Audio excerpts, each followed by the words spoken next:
माधव राधा माधव राधे।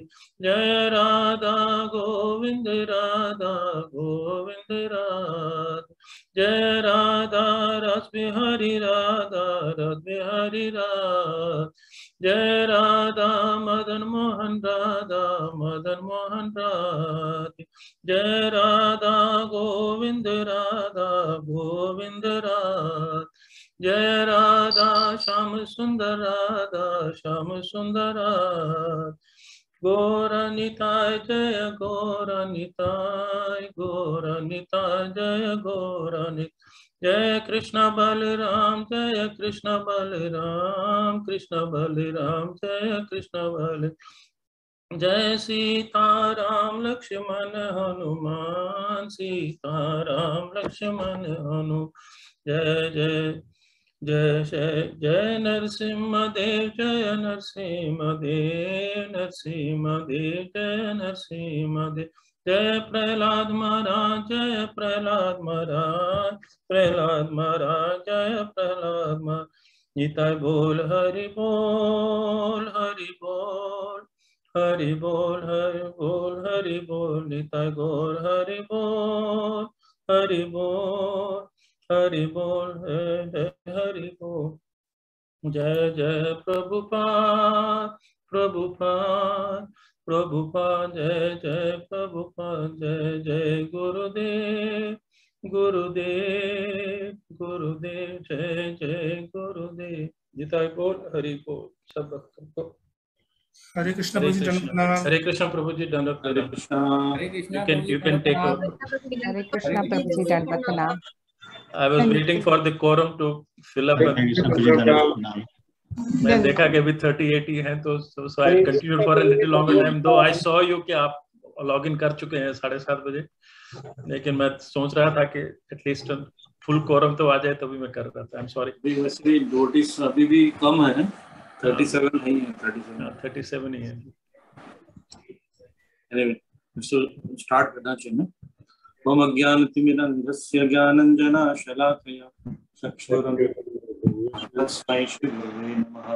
श्रीचैतन्यमनोभीष्टं स्थापितं येन भूतले स्वयं रूपः कदा मह्यं ददाति स्वपदान्तिकं।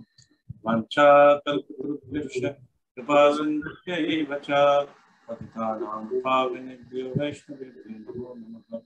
जय श्री कृष्ण चैतन्य प्रभु नित्यानंद श्री अद्वैत हरे कृष्णा कृष्णा हरे हरे हरे राम राम राम हरे हरे। नमो विष्णुपादाय कृष्णप्रेष्ठाय भूतले श्रीमते भक्तिवेदांत स्वामिनिति नामिने। नमस्ते सारस्वती देवी गौरवाणी प्रचारिणे निर्विशेष शून्यवादी हरे कृष्णा। इन ग्रुप को स्टार्ट करना तो शुरू में हरे कृष्णा प्रभु जी। ये ग्रुप 8 से का प्रेजेंटेशन है। ग्रुप 8 से आज सीता सेविका प्रेजेंट करेंगी। हमारा ये ग्रुप 8 का श्लोका नंबर 1 है प्रभु जी। ये श्लोका है प्रभु जी 2.1। संजय उवाच तम तथा कृपया आविष्टम् अश्रुपूर्ण आकुलम् ईक्षणम् विषीदन्तम् इदं वाक्यम् उवाच मधुसूदनम्। संजय ने कहा, करुणा से व्याप्त शोक युक्त अश्रुपूरित नेत्रों वाले अर्जुन को देखकर मधुसूदन कृष्ण ने ये शब्द कहे। तो यहाँ पर प्रभु जी बता रहे हैं कि जो भगवत गीता का जो फर्स्ट चैप्टर है उसमें जो पहला श्लोक है वो धृतराष्ट्र के क्वेश्चन से शुरू होता है, लेकिन गीता का जो सेकंड चैप्टर है ये संजय के उत्तर से शुरू होता है। संजय यहाँ पर धृतराष्ट्र के क्वेश्चन का आंसर दे रहे हैं, जिसमें धृतराष्ट्र ने अपने और पांडु पुत्रों के विषय में जानना चाहा था। तो इस श्लोक में अर्जुन संजय जो है अर्जुन की स्थिति को बता रहे हैं। तो यहाँ पर प्रभु जी फिलॉसफी है भौतिक पदार्थों के प्रति करुणा, शोक तथा अश्रु, ये सब असली आत्मा को न जानने के लक्षण है। शाश्वत आत्मा के प्रति करुणा ही आत्म साक्षात्कार है। तो यहाँ पर बता रहे हैं कि जो अर्जुन है किन व्यक्तियों के लिए करुणा दिखा रहे हैं जो कि करुणा के पात्र ही नहीं है। यदि ऐसे व्यक्तियों के लिए करुणा या कृपा दिखाई जाए जो इसके पात्र नहीं होते हैं, तो वो अपनी इस कृपा का जो उपयोग है भगवान के विरुद्ध करते हैं। तो भगवान अपनी कृपा केवल उन्हीं भक्तों को देते हैं जो कि इसका उपयोग भगवान की सेवा में करते हैं। और जो अर्जुन है वो अपने अश्रु कृष्ण प्रेम के कारण नहीं बहा रहा है, बल्कि अपने जो रिलेटिव्स हैं उनके मोह के लिए बहा रहे हैं। तो ये उचित नहीं है। तो यहाँ पर प्रभु जी 2 एनालॉजी है। पहली एनालॉजी है, डूबते हुए मनुष्य के वस्त्रों के लिए करुणा दिखाना मूर्खता होगी। इस बात से पता चलता है कि श्री कृष्ण धृतराष्ट्र के पुत्रों के शरीर रूपी वस्त्रों को नष्ट करवाकर उनकी आत्मा का उद्धार करना चाहते हैं, जबकि अर्जुन की करना उनके शरीर रूपी वस्त्रों की सुरक्षा के लिए है, परंतु उनकी आत्माओं की नरक में दुर्गति होगी। फिर दूसरी एनालॉजी है प्रभु जी, अज्ञान सागर में गिरे हुए मनुष्य को केवल उसके बाहरी पहनावे अर्थात स्थूल शरीर की रक्षा करके बचाया नहीं जा सकता। फिर यहाँ पर प्रभु जी पर्सनल एप्लीकेशन है कि जैसे यहाँ पर भगवान कृष्ण ने मधु नामक असुर का वध किया था, तो अर्जुन क्या चाहते हैं कि भगवान उस अज्ञान रूपी असुर का भी वध करें जो उसको उसके कर्तव्य से विमुख कर रहा था। तो मेरा भी यही प्रयास होगा कि जैसे अर्जुन भगवान से प्रार्थना कर रहे हैं, तो मैं भी भगवान से यही प्रार्थना करूंगी कि हे मधुसूदन, मेरे अंदर भी जो अज्ञानता भरी हुई है भौतिक चीजों को लेकर, तो उसको भगवान नष्ट करें, जिससे कि मैं भगवान के प्रति पूरी तरह से शरणागत हो सके। थैंक यू प्रभु जी। हरे कृष्ण। एक ही श्लोक था और श्लोक था इसमें और बाकी लोगों का एक ही था प्रभु जी 2.1 यस जी, एक ही श्लोक था। ओके, सो बेसिकली ये श्लोक जो प्रारंभ हुआ ये अध्याय, एक चीज हमेशा कोशिश कीजिएगा आप लोग अपने प्रेजेंटेशन में, जैसे आप फिलॉसफी एप्लीकेशन आप एनालॉजी अगर देखते हो, साथ साथ में आपको क्या देखना है कि what is the connection between previous shlokas और प्रीवियस चैप्टर्स, ये भी थोड़ा चेक करना। उससे क्या होगा, क्योंकि भगवान ऐसे तो नहीं बोल रहे हो कि हाँ अर्जुन चैप्टर 2 शुरू हो रहा है, बैठ जाओ कॉपी में ले लो, ऐसा तो नहीं हुआ होगा।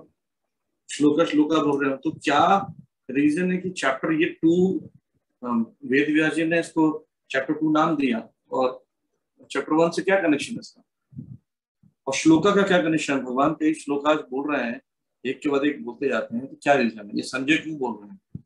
पिछले श्लोक से क्या कनेक्शन, आगे वाले श्लोक से क्या कनेक्शन? इससे बताने से आपका अंडरस्टैंडिंग ना भगवत गीता का बनने लगे, भगवत गीता का स्ट्रक्चर बनेगा दिमाग में, कनेक्शन पहले से कितना है, बाद में कितना है, और इस चैप्टर से क्या मतलब है। क्योंकि हो सकता है आप 30वें श्लोक में जब जाओ तो चैप्टर का शीर्षक भूल जाते हैं, गीता का सार इसमें ये क्यों बता रहे हैं। तो जब एक कनेक्शन चारों ओर से बना लेंगे उस पर्टिकुलर श्लोक का, तो आपकी बेटर अंडरस्टैंडिंग आएगी। देखिए अगर आप पीछे श्लोक में देखेंगे, 46 में देखेंगे, लास्ट श्लोक का जो प्रीवियस चैप्टर 46, उसमें क्या हो रहे हैं, शोक सविग्न मानस, क्या कर रहे हैं, शोक में संतप्त हो गए हैं, व्याकुल हो गए हैं, उनका मन में जो है शोक भर गया है। तो शोक की वजह से चैप्टर शुरू हो रहा है, क्योंकि आप चैप्टर का कनेक्शन देखेंगे, चैप्टर बोलते हैं तम तथा कृपया वृष्टम अश्रुपूर्ण कुलक्षणम विसितंतेदम वाक्यम। तो बोले यहाँ पर क्या हो गया, उनके नेत्र शोक के कारण सब हो गए। ये जो अवस्था थी जो संजय कह रहे हैं अश्रुपूर्ण नेत्र वाले हैं, तो शोकायुक्त है। तो शोक जो है मुख्य कारण है यहाँ पर भगवत गीता का टीचिंग प्राप्त करने का। जो शोक पूर्ण रहता है और निर्णय नहीं ले पाता है, तो वो क्या करता है, उसको शोक के कारण बाहर निकलना चाहता है, उसको रास्ता नहीं दिखता है, तो ऐसा कैंडिडेट जो होता है सुटेबल होता है गीता को पढ़ने के लिए, समझने के लिए, क्योंकि वो जिज्ञासु बन जाता है।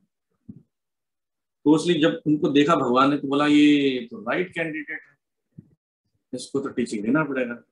तो और उसको प्रॉपर स्टेज में लाने के लिए यहाँ पर भगवान आगे के शब्द बोलने वाले हैं। तो इसमें इंपॉर्टेंट पॉइंट जो मधुसूदन है, मधु का मतलब होता है स्वीटनेस एंड सूदन का मतलब होता है डिस्ट्रॉय करना। तो भगवान चाहते हैं, भगवान क्या करेंगे, अर्जुन के जो अंदर में डाउट्स है, शोक है, समस्याएं हैं, जो करुणा से व्याप्त है, उसको हटाने के लिए स्वीटनेस की जरूरत पड़ती है। याद रखना, शोक में व्यक्ति रहता है, क्रोध में व्यक्ति रहता है, तो उसको ना ये सब रजोगुण के तमोगुण के लक्षण है, शोक, क्रोध, मोह, इन सबको रजोगुण तमोगुण की चीजों से नहीं नष्ट कर सकते, इसमें सतोगुण से नष्ट कर सकते। जैसे मान लीजिए कोई व्यक्ति क्रोधित है, गुस्से में आपसे बहस कर रहा है, ऐसा थोड़ी होता है, तुम समझती नहीं। घर में झगड़ा होता है ना पति पति में, तो क्या करता है, दूसरा व्यक्ति समझाता, उसी लैंग्वेज में समझाता है, तो कभी समझ में नहीं आएगा। रजोगुण वाले व्यक्ति को सतगुण समझाया जा सकता है। तो इसलिए भगवान जो है वो स्वीटनेस से समझाएंगे, प्रेम से समझाएंगे। और प्रेम कैसा, जो ज्ञान से पूर्ण हो, नॉलेज हो, केयर हो। हाँ, जैसे अगले श्लोक में इसका कनेक्शन है।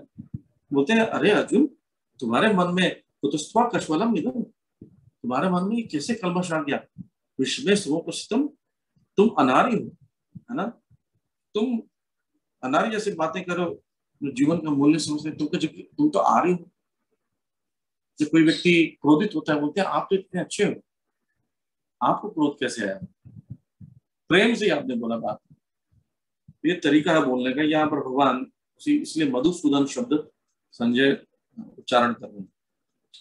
और संजय ने ये सोचा कि जैसे ही धनुष बाण रखा गया था अर्जुन के द्वारा, तो धृतराष्ट्र पक्का खुश होगा। तो उनको बता दें खुश होने की जरूरत नहीं है, क्योंकि मधुसूदन जी बोलना शुरू किए, लड़ाई तो होगी और जीत भी होगी। इसलिए तुरंत उन्होंने कहा कि मधुसूदन ने ये वाक्य कहे। अब इस चैप्टर में बलदेव विद्याभूषण कहते हैं, इस चैप्टर में 3 चीजें प्रमुखता मिलेगी। एक है आत्मा का ज्ञान, जो कि आपको लगभग 11वें श्लोक से 11वें श्लोक से 30वें श्लोक में मिलेगा। कभी कभी इसको सांख्य योग के नाम से जाना जाता है। Analytical study of body, soul and connection between lord, that is called analytical study, Sankhya yoga कहते हैं। ये प्राप्त होगा, यानी आत्मा ज्ञान प्राप्त होगा। सेकंड होगा निष्काम कर्म, निष्काम कर्म को डिफाइन करेंगे। और थर्ड है स्थित प्रज्ञा। स्थित प्रज्ञा जो डिवोटी है वो क्या होता है, क्योंकि एक चीज ध्यान रखना, इस चैप्टर को जब आप पढ़ रहे होते हैं, ध्यान रखना, इस चैप्टर पूरे भगवद गीता का सार है ना, गीता का सार है चैप्टर का नाम। तो डेफिनेटली ये चैप्टर जो होगा वो सब चीजों को बताएगा। जो सब चीजों को बताने वाली चीज है वो बहुत सारा चीज होगा, है ना। पूरा भगवद गीता अगर एक चैप्टर में ला दिया जाए ब्रीफ में, तो एक साथ नहीं समझना है। तो इसलिए जब आप पढ़ोगे तो हो सकता है कि बहुत जल्दी कनेक्शन चेंज होगा। एक श्लोक के बाद 3-4 श्लोक के बाद 5वां श्लोक कुछ और होगा, 6वां श्लोक कुछ और होगा, अचानक से भगवान कुछ और बोलने लगेंगे। तो घबराने की जरूरत नहीं है, गीता का सहारा है। और सेम प्रॉब्लम अर्जुन को भी आएगा। अर्जुन बोलेंगे इतनी सारी अपने बता दिए, व्यामिश्र बातें आपकी, हम कंफ्यूज, इतने सारी चीजें बता रहे, फॉलो क्या करूं? तो 3rd चैप्टर का पहला श्लोक में यही बोलेंगे, आप इतना सब बता रहे हो भगवान, मुझे समझ नहीं आ रहा, मुझे करना क्या बताऊं? तो भगवान क्लियरली बताएंगे आगे। तो गीता का सार है। तो इसमें रियलाइजेशन ऑफ आत्मा, आत्मज्ञान, निष्काम कर्म योग और स्थित प्रज्ञा, ये मुख्य बातें। और भी बातें होंगी और ये मुख्य बातें बताएंगे। और भगवान हाईलाइट करेंगे जो 5 रीजंस बताए थे अर्जुन ने, कि क्या क्या रीजंस थे जिसकी वजह से तो चाहते थे कि मैं युद्ध नहीं करूं, है ना, खुद क्षय हो जाएगा, पाप का भय, एंजॉयमेंट नहीं करना चाहता हूं। अब यहाँ पर आगे जाके घोषणा कर देंगे 5वां रीजन, इनडिसीजन, मैं निर्णय नहीं ले पाता। कभी कभी हम लोग कोई कार्य इसलिए नहीं करते हैं क्योंकि निर्णय नहीं ले पाते। निर्णय जिसका नहीं लेते हैं, ज्यादातर हम लोग उसको नहीं करना चाहते, है ना। जब निर्णय नहीं लेते तो नहीं करना चाहिए। गुरु महाराज के लेक्चर में बोल रहे बात, तो करना भी नहीं चाहिए, निर्णय नहीं लेते। तो एक रीजन ये भी था। पांचों रीजन को भगवान धीरे धीरे कंसिडर करेंगे और समझाएंगे और उसको कट करेंगे फिलोसफी से। तो बेसिकली ये हम पढ़ने जाएंगे। और संजय ने इस प्रकार होप जो था कि एक उनके मन में होप प्रकट हो गया था धृतराष्ट्र के मन में, नहीं अब तो युद्ध हो गए नहीं और हमारा हो गया जी सारा राज। तो संजय बोले नहीं ऐसा नहीं है, अभी कथा सुनो पूरा क्या होगा, युद्ध कैसे हुआ, क्या होगा। भगवान अगले श्लोक में बोलने जा रहे हैं। दूसरा श्लोक इनका है। हरे कृष्ण प्रभु जी, ग्रुप नंबर 9 है हमारा और ये श्लोका थोड़ा बड़ा है तो हम लोगों ने 4 स्पीकर्स में डिवाइड कर दिया है। किरण लांबा माता जी, ममता माता जी, जानकी माता जी और ज्योति माता जी। तो किरण लांबा माता जी से स्टार्ट करेंगे। माता जी, माता जी आप म्यूट पर हैं। हरे कृष्ण। श्री भगवान उवाच कुतवा कश्मलम् इदम विस्मय समुपस्थितम् अनार्यजुष्टम् असर्वज्ञम् अकीर्ति करम अर्जुन। इस भगवत गीता में भगवान के द्वारा ये उच्चारण किया गया है कि इसमें अर्जुन युद्ध के लिए इंटरेस्टेड नहीं थे। पहले श्लोका में ये बताया गया है कि अर्जुन इंटरेस्टेड नहीं था, तो वो ये कहते थे कि मैं ये युद्ध किसके लिए करूं, कि मेरा कोई अपना ही नहीं होगा। तो इसलिए अर्जुन इसलिए ये कह रहे हैं कि उन्होंने फिर अपना गांडीव एक साइड पे रख दिया और वो रथ पे बैठ गए। तो अब इसमें फिलोसफी है दूसरे में, श्री कृष्ण तथा भगवान अभिन्न है, इसलिए श्री कृष्ण को संपूर्ण गीता में भगवान ही कहा गया है। भगवान परम सत्य की प्रकाष्ठा है। परम सत्य का बोध ज्ञान की 3 अवस्थाओं में होता है, ब्रह्म, परमात्मा, भगवान। और इसमें एनालॉजी दी गई है। ये जो भगवान ने 3 दिव्य पक्षों के सूर्य के दृष्टांत द्वारा समझाया है, उसके भी 3 भिन्न भिन्न पक्ष होते हैं, धूप, सूर्य की सतह तथा सूर्यालोक। स्वयं जो सूर्य के प्रकाश का अध्ययन करता है वह नौसिखिया है। जो सूर्य की सतह को समझता है वह आगे बढ़ जाता है, वह सूर्य में प्रवेश कर सकता है और वह उच्चतम कोटि का ज्ञानी है। और इसमें प्रैक्टिकल एप्लीकेशन है कि मनुष्य अपनी बुद्धि के आधार पर भगवान को 3 रूपों में जान सकता है, ब्रह्म, परमात्मा और भगवान। प्रमाणिक गुरु, साधु और शास्त्रों से मुझे भगवान के चरण रूप के बारे में पता चला है, जो उनका व्यक्तिगत रूप है, पर्सनल रूप है, वो अपने आप भी पूर्ण है। तो अब मुझे इस बात का ज्ञान हुआ है कि अब मेरी जिम्मेवारी ये बनती है कि मैं इसे स्वीकारूं और परम भगवान की सेवा करूं, और साथ ही मैं और लोगों को भी इस ज्ञान के बारे में बताऊं। हरे कृष्ण प्रभु। हरे कृष्ण। ममता माता जी। हरे कृष्ण प्रभु जी। इसमें फिलोसफी है। संस्कृत शब्द भगवान की व्याख्या व्यासदेव के पिता पराशर मुनि ने की है। समस्त धन, शक्ति या सौंदर्य, ज्ञान तथा त्याग से युक्त परम पुरुष भगवान कहलाता है।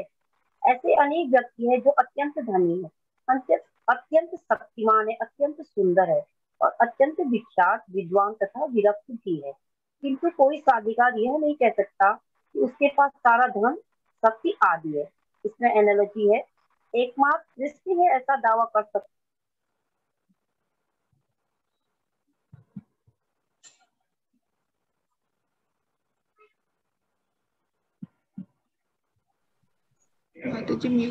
ब्रह्मा, शिव या नारायण से कोई भी जीव कृष्ण के समान पूर्ण ऐश्वर्यवान नहीं है। अतः ब्रह्म संहिता में स्वयं ब्रह्मा जी का निर्णय है कि श्री कृष्ण स्वयं भगवान है। इसमें एप्लीकेशन है। पहले वाले पैराग्राफ से हमें पता चला है कि कृष्ण ही भगवान है। भगवान शब्द की व्याख्या की है। एप्लीकेशन है, अब मुझे गुरु, साधु, शास्त्र की कृपा से पता चल चुका है कि परम भगवान कृष्ण ही है, तो मैं अपने जीवन को उनकी सेवा में लगाने का भरसक प्रयास करूंगी, जिससे मैं अपने जीवन को ये जो मुझे अनमोल मनुष्य जीवन मिला है, इसके लक्ष्य को समझ सकूं और इस जन्म मृत्यु जरा व्याधि के चक्कर को पार कर सकूं। हरे कृष्ण। हरे कृष्णा। जानकी माता जी, जानकी माता जी,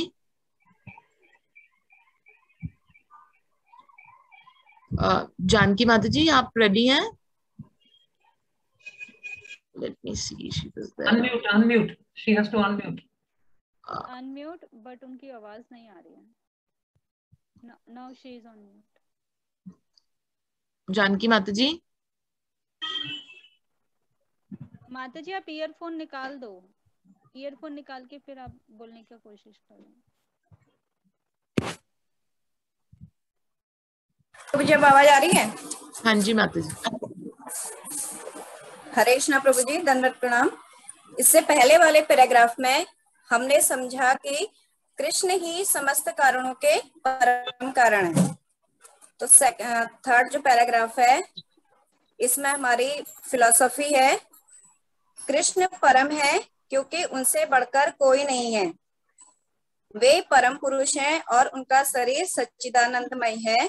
वे आदि भगवान गोविंद हैं और समस्त कारणों के कारण हैं। इसमें एनालॉजी है, यहाँ पर वर्णित सारे अवतारों की सूचियां या तो भगवान की अंश कलाओं अथवा पूर्ण कलाओं की है, किंतु कृष्ण तो स्वयं भगवान है। अतः कृष्ण आदि भगवान परम सत्य परमात्मा तथा निर्विशेष ब्रह्म दोनों के उद्गम है। और इसमें मेरी प्रैक्टिकल एप्लीकेशन है, शास्त्रों के आधार पर कृष्ण ही परम है, बाकी अवतार अंश कलाएं हैं और हम भौतिक जगत में उन देवी देवताओं की पूजा करते हैं और भौतिक जगत में उन क्षणिक सुखों को पाने के लिए उनकी पूजा करते हैं। तो मैं उस क्षणिक सुख को प्राप्त न करके परम कृष्ण शरण में जाकर संपूर्ण जीवन का आनंद प्राप्त करूंगी और पूरे मन से जीवन भर कृष्ण की सेवा करूंगी। हरे कृष्ण। हरे कृष्ण। ज्योति माता जी। हरे कृष्ण प्रभु जी, दंडवत प्रणाम। माता जी आवाज आ रही है? अभी हमने लास्ट पैराग्राफ में पढ़ा कि समस्त धन शक्ति यश सौंदर्य ज्ञान तथा त्याग से युक्त परम पुरुष भगवान कहलाते हैं। एकमात्र कृष्ण ही ऐसा दावा कर सकते हैं क्योंकि वे भगवान हैं। अभी इस पैराग्राफ में हम बताते हैं कि भगवान श्री कृष्ण अर्जुन से कहते हैं कुतस्तवा कश्मलम, हे अर्जुन, अर्थात हे अर्जुन तुम्हारे अंदर यह गंदगी कहाँ से आई। इन शब्दों से पता चलता है कि श्री कृष्ण अर्जुन को गीता का शुद्ध ज्ञान देना चाहते हैं। श्री कृष्ण इन विचारों को अर्जुन के दिमाग का कूड़ा करकट बतलाकर फेंकने के लिए कहते हैं। जिस प्रकार यदि किसी पात्र में हमें स्वादिष्ट खीर डालनी है तो उसके अंदर रखे हुए कूड़े को फेंकना होता है, उसी प्रकार श्री कृष्ण अर्जुन के दिमाग में गीता का शुद्ध ज्ञान भरना चाहते हैं, इसलिए वे अर्जुन से इन विचारों को त्यागने के लिए कह रहे हैं। आगे शब्द आता है विषमे समुपस्थितम, अर्थात इस विषम स्थल पर। इसका अर्थ है कि हमें सदा यह देखना चाहिए कि किसी भी कार्य को करने के लिए स्थान उपयुक्त है या नहीं, अथवा स्थान उपयुक्त हो तो समय उपयुक्त है या नहीं। जिस समय महाभारत का युद्ध समाप्त हो गया और युधिष्ठिर महाराज चक्रवर्ती सम्राट बन गए, उस समय वे शोक करने लगे कि उन्होंने अपने स्वजनों की हत्या करके अत्यंत पाप किया है। तो यह शोक फिर भी कुछ उचित था, परंतु अर्जुन युद्ध के अवसर पर शोक कर रहे हैं, यह विषम अवसर है, इसलिए उचित नहीं है। जिस समय जिस स्थान में जितना शोक करने की आवश्यकता है हो, उस समय उस स्थान में उतना ही शोक किया जाए। इसके बाद शब्द है अनार्यजुष्टम, अर्थात अच्छे व्यक्ति इस प्रकार का शोक नहीं करते हैं। अच्छे व्यक्ति अच्छे व्यक्तियों के लिए शोक करते हैं तथा गलत व्यक्ति गलत व्यक्तियों के लिए शोक करते हैं। क्योंकि धृतराष्ट्र के पुत्र अच्छे नहीं हैं, इसलिए अर्जुन जैसे अच्छे व्यक्ति को इन गलत व्यक्तियों के लिए शोक नहीं करना चाहिए। इसके बाद श्री कृष्ण कहते हैं अस्वर्गम, अर्थात इस प्रकार के शोक से स्वर्ग की भी प्राप्ति नहीं होगी। तो यहाँ पर भगवान कहते हैं कि इस प्रकार युद्ध न करके और शोक करने से कोई भी व्यक्ति स्वर्ग में नहीं जा सकता, क्योंकि युद्ध में जब योद्धा वीरता पूर्वक मारे जाते हैं तो वे स्वर्ग में अवश्य जाते हैं।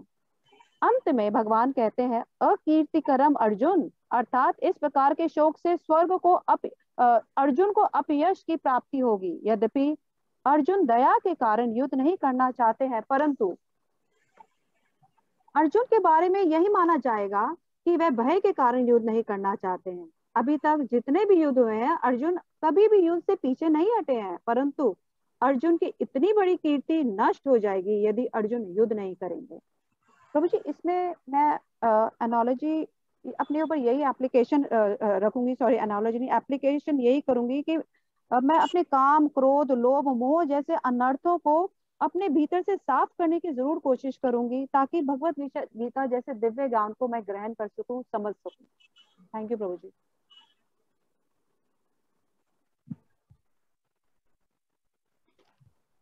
तो हो गया ना जी प्रभु। बेसिकली देखा जाए तो यहाँ पर पहली बार भगवान का शब्द प्रयोग हुआ है, श्री भगवान उवाच। तो इसलिए इस अपॉर्चुनिटी को रूपा जी ने बड़े अच्छे से मेंशन किया है, और पूरे इसके पहले जितने श्लोक पढ़े उसमें कहीं भी भगवान उवाच नहीं बोला गया। हाँ, उसमें भगवान ने इशारा किया, मुस्कुराए, ये सब बात बोली गई। तो भगवान शब्द को बहुत सार्थक यहाँ पर प्रस्तुत किया गया, इसलिए मैक्सिमम पर्पोर्ट्स में रूपा जी ने मैक्सिमम पार्ट में यही बात बोली कि भगवान शब्द क्या है, क्योंकि यहाँ पर कृष्ण उवाच बोल सकते थे, फिर वेद व्यास जी ने इंटेंशनली यहाँ पर भगवान उवाच कहा है, क्योंकि आगे आने वाले कई लोग ऐसा बोल सकते हैं कि कृष्ण बोल रहे थे, भगवान थोड़ी थे। ये भगवत गीता का ज्ञान कृष्ण ने दिया। तो अब हम लोग बोलते नहीं भगवान, कृष्ण ही भगवान और भगवान ने दिया। लोग कभी बोलते हैं ना कि कोई बोल सकता है कि कृष्ण के अंदर से भगवान बोल रहे थे, लेकिन यहाँ पर वेद व्यास जी ने स्पष्ट लिखा है कि भगवान उवाच है। कृष्ण बोल रहे हैं मतलब कृष्ण ही बोल रहे हैं और कोई और नहीं बोल रहा है। लेकिन मिस इंटरप्रिटेशन करते हैं कि नहीं, अंदर से कोई शिव तत्व बोल रहे हैं, कोई रोशनी बोल रही है, परमात्मा बोल रहे हैं, सो मच कंफ्यूजन। तो इसलिए उन्होंने पराशर संहिता से लिया गया है, ऐश्वर्य से समग्र से वीर से यशस्व श्रेया ज्ञान वैराग्य चापी सन्नम षडनम भग इतिंगना। ये भाग का मतलब होता है ऐश्वर्य। हाँ, वान मतलब धारण करने वाला, जो 6 ऐश्वर्य को धारण करने वाला हुआ। कैसा? समग्र से, इन कंप्लीट फॉर्म, 100%। 100% का 2 पार्ट होता है, कभी भी याद रखिएगा। माता जल्दी समझ जाएंगी 100% में, क्योंकि एक होता है पूर्णा मतलब भी 100% है, और दूसरा होता है आत्यांतिक पूर्णा का मतलब होता है जैसे आपने एक डिब्बे में आटा भर के रखा है, भर गया आटा, उसको बोलते हैं पूर्णा। जब माताओं को लगता है नहीं इसमें 1 किलो और आ जाएगा, तो क्या करती है, उसको ठूसती है, किसी चीज से भरती है, दबा के, है ना, प्रेशराइज करती है। दैट इज कॉल्ड आत्यांतिक पूर्णा, यानी फुल फॉर्म में, कंप्लीट में है। ऐसी भगवान से जब हम कंपैरिजन करते हैं कि अन्य जो तत्व हैं भगवान कृष्ण के अलावा, विष्णु तत्व, विष्णु, राम, नारायण या अन्य अवतार जो है वो पूर्णा है, और भगवान कृष्ण है आत्यांतिक पूर्णा है। तो आत्यांतिक पूर्णा का मतलब है कि उसके बाद अब उसमें कुछ और गुण नहीं देखे जा सकते। पूर्ण जितने भी गुण एग्जिस्ट करते हैं वो कंप्लीट उनके पास है। तो ऐसा शास्त्रों में वर्णन भी किया गया है, कई पुराणों में भी और भक्ति रसामृत सिद्धों में भी, कि विष्णु के अंदर 60 है, रामचंद्र जी के अंदर 62.5 है, और कृष्ण के अंदर 64 है। तो इसलिए यहाँ पर भगवान को बोला जाएगा तो जो पूर्ण आत्यांतिक पूर्ण है उनको कहा जाएगा वो कृष्ण है। तो इसलिए यहाँ पर समग्र से शब्द प्रयोग हुआ है। ब्रह्मा जी, शिव जी को, इंद्र को यहाँ तक कभी कभी भगवान शब्द कहते हैं, कभी कभी ऐश्वर्यवान, इन सभी गुण जिनके अंदर पाते हैं किसी देवता को भी कभी कभी भगवान बोल लेते हैं। और यहाँ जब तक समग्र से शब्द को सार्थक करना है तो आत्यांतिक पूर्ण मानना पड़ेगा, तभी वो भगवान कृष्ण ही और कोई नहीं है। इसलिए प्रभुपाद जी ने तात्पर्य में भी ईश्वर परम कृष्ण वाला श्लोक दिया। इति चांस कला जो सूत गोस्वामी ने कहा है 3rd चैप्टर में 1st कैंटो में, तो आप देखेंगे अगर इति चांस कला पुंसा कृष्ण तो भगवान से, तो एते शब्द का मतलब ये सब अंश कला है, पर Krishna is supreme personality bordered. तो इसको सूत गोस्वामी ने कब कहा? जब 24 अवतारों के नाम वर्णन कर दिए गए थे श्रीमद् भागवतम में, तब बोल रहे हैं ये ते मतलब अभी तक जो मैंने बताया वो सब जो है अंश कला है, और भगवान कृष्ण जो है वो हम स्वयं भगवान है कृष्ण। आप पढ़ोगे व्याकरण की विधि में बताया जाता है, कभी कभी सारी चीजें एक साथ बताई जाती है, पर यह भी बताया जाता है इसमें महत्वपूर्ण क्या है, अलग से बताते हैं। जैसे आप आज के लिए बढ़िया प्रसादम बनाया और आपके लिए गुलाब जामुन बनाया, आपने प्रसादम बोल दिया तो गुलाब जामुन इंक्लूडेड है, गुलाब जामुन ऑल्सो प्रसाद, राइट? पर आप अलग से मेंशन करते हो कि नहीं गुलाब, उसमें जो गुलाब जामुन हो that is your favourite item, वो आपके लिए। सिमिलरली 24 अवतारों का वर्णन हुआ था, कृष्ण के वर्णन कर दिया गया, बलराम जी का वर्णन कर दिया गया, बस सूत गोस्वामी बाद में अलग से मेंशन करते हैं बाकी सब जो है अंश कला है, पर ये भगवान जो है कृष्णस्तु भगवान से। This shloka is very very important for Gaudiya Vaishnava sampradaya, जो ये भागवतम का श्लोक है, क्योंकि कई बार लोग बहस करते हैं कि why Krishna is only god, सब गॉड है, हमारे गणेश जी भी गॉड है, दुर्गा जी भी है, तो उनको समझाना पड़ेगा। तो डेमी गॉड की तो बात छोड़ दो, भगवान की असली बात जो बोली जा रही है कृष्ण है, ठीक है, और आत्यांतिक वाला बात भी बता सकते हैं। तो ये मेंशन किया गया। तो अर्जुन को देखिए, जब भगवान ने देखा कि ऐसी अवस्था में है, तो शब्द बोल रहे हैं कश्मलम। कश्मलम का मतलब होता है दूषित चीजें। ये दूषित कैसे आ गया? ये ना भगवान बोलने जा रहे हैं, एक भाव प्रकट कर रहे हैं कि तुम देख रहे हो मैं तुम्हारा मित्र नहीं, मैं तुम्हारा गुरु बन सकता हूँ, आई एम क्वालिफाइड। तो भगवान ने हिंट किया उनको, इसलिए ठीक 7वें श्लोक में अर्जुन जाकर ये बोलेंगे कि नहीं आप मेरे को उपदेश दीजिए, मैं आपका शिष्य, शिष्यस्थाम शादिमाम त्वं प्रपन्न। लेकिन ऐसा मूड आया कैसे? This is the way to talk. जब आपके पास नॉलेज हो तो डायरेक्ट आप नहीं बोलते मैं तुम्हारा गुरु, तो मैं तुमको शिक्षा देना चाहता हूँ, नो, आपको बताना पड़ता है you know better than them. तो कैसे बताना पड़ता है? नॉट अहंकार वश बताना पड़ता है कि आप तो बहुत अच्छे हो, आपको इस बात समझ में नहीं आई, बहुत सिंपल सी बात है, आप चाहेंगे तो समझ सकते हैं। तो बोले प्रभु जी आप समझाइए ना, तब व्यक्ति समझाता है। दिस इज क्योंकि टीचिंग का जो टीचर की जो पोजीशन है वो बहुत सीरियस मैटर वाला पोजीशन है, तो उसमें बहुत सीरियसली बात करना पड़ेगा। इसलिए बोले कश्मलम, कुतस्त्वा कश्मलम, ये कलमश तुम्हारे अंदर कैसे आ गया? और एक बहुत डेरिवेटिव सेंस में बोला जाता है कि डांटने की स्थिति, डांटा जा रहा हूं, है ना। कुतः रीजन क्या है? कुतस्त्वा। और विस्मय का मतलब है तुम एक वॉरियर हो, you are the jewel of among warriors. ये अंदर तुम्हारे कलमश कैसे आ गया? तुम जनरली इतने ज्यादा एडवांस लोगों तो कलमश नहीं आता है ना, ठीक से प्रसादम लेते नहीं हो क्या, चक्कर क्या है? तो इस प्रकार से इनडायरेक्टली अंदर से प्रोवोक कर रहे हैं उनको, और कहते हैं कि तुम जो प्रयास भी कर रहे हो, है ना, वो प्रयास भी ठीक नहीं है। ये क्या है? अनार्य दुष्टम। ये जो प्रयास है आर्य दुष्टम नहीं है, अनार्य दुष्टम है। आपसे मैं ये उम्मीद नहीं कर रहा था, जो एक अच्छा कार्य करता है, स्वर्ग लोग या भगवत प्राप्ति करने जाता है, उसको आर्य कहते हैं, और तुम अपने आप को अनार्य जैसे एक्टिंग कर रहे हो। लोग तो सारे संसार सोचता है कि यू आर द आर्य, इसलिए बोल रहे हैं अकीर्तिकरम, कि अकीर्ति हो जाएगी। अच्छा, भगवान यहाँ पर ना उनके सारे चीजों को जो उन्होंने रिजेक्ट किया था उस चीजों को फिर से दिमाग में बैठा रहे हैं। क्या? अस्वर्गम, अकीर्ति, ये दोनों चीजों को बोला मुझे टीफे हो जाए, मुझे कोई दिक्कत नहीं, मुझे स्वर्ग नहीं चाहिए, मुझे राज्य नहीं चाहिए। तो भगवान उसी चीज को दोबारा बैठा रहे हैं, नहीं स्वर्ग भी नहीं मिलेगा, नहीं तुम्हें अकीर्ति मिलेगी, अपयश होगा, क्या फायदा, ये तुम्हारा अनुकूल नहीं है। तो ऐसा विश्वनाथ चक्रवर्ती ठाकुर भी कहते हैं कि भगवान क्या कर रहे हैं, उसके दिमाग में सब चीजें डाउट्स को हाईलाइट कर रहे हैं, जिनके दिमाग में डाउट था, जो उन्होंने युद्ध नहीं करूंगा ये सोचकर जो बातें कही थी, उस बातें को हाईलाइट कर देंगे भगवान, और एकदम एक एक पॉइंट को डिस्कस करके आंसर करेंगे। क्यों हाईलाइट कर रहे हैं? ये हाईलाइट अर्जुन को नहीं कर रहे हैं, ये हाईलाइट हमें कर रहे हैं, क्योंकि जब अर्जुन ने सब बातें बोली थी तो हम शायद भूल गए थे। अब हम लोग भूलेंगे नहीं, तो हम लोग को याद रहेगा। तो इसलिए यहाँ पर उन्होंने पिछले प्रभुपाद तात्पर्य में बोल रहे हैं कि देहात्म बुद्धि में रहने से हम जीवन का उद्देश्य भूल जाते हैं, भगवान का साक्षात्कार या आत्म साक्षात्कार, बाहरी भौतिक जगत में हम लोग आसक्त हो जाते हैं।